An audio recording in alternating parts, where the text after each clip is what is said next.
கல்லூரி முடித்து ரயிலில் வீடு திரும்பும் மாணவர்கள் மோதல்களில் ஈடுபடாமல் தடுக்க சென்னை சென்ட்ரல் புறநகர் ரயில் நிலையத்தில் மாணவர்களின் பைகளில் ரயில்வே போலீசார் சோதனையில் ஈடுபட்டனர்.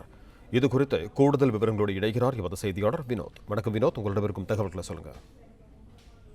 பச்சையப்பன் கல்லூரியின் நிறுவனரின் நினைவு நாளானது நேற்று அனுசரிக்கப்பட்டது. இதையடுத்து நேற்று அரசு விடுமுறை என்பதால் இன்று கல்லூரிக்கு திரும்பக்கூடிய மாணவர்கள், அதாவது ரயில் மார்க்கமாக திருவள்ளூர், அரக்கோணம் போன்ற மார்க்கங்களிலிருந்து சென்னை சென்ட்ரல் வந்து அங்கிருந்து கல்லூரிக்கு வந்து செல்லக்கூடிய மாணவர்கள் வேறு ஏதேனும் அசம்பாவித சம்பவத்தில் ஈடுபடாமல் தடுப்பதற்காகவும் இதற்கு முன்னதாகவே ஏற்கனவே பச்சையப்பன் மற்றும் மாநில கல்லூரி மாணவர்களுக்கிடையே ரூட் தலை என்ற ஒரு பிரச்சனை நிலவி வரும் காரணமாக இது போன்ற செயல்களில் ஏதேனும் கோஷம் எழுப்பும் போது மற்ற மாணவர்களுக்கிடையே எந்தவித அசம்பாவித சம்பவங்களும் நடைபெறாமல் தடுப்பதற்காக சென்னை சென்ட்ரல் புறநகர் ரயில் நிலையத்தில் ரயில்வே போலீசார் இந்த சோதனையில் ஈடுபட்டிருந்தனர்.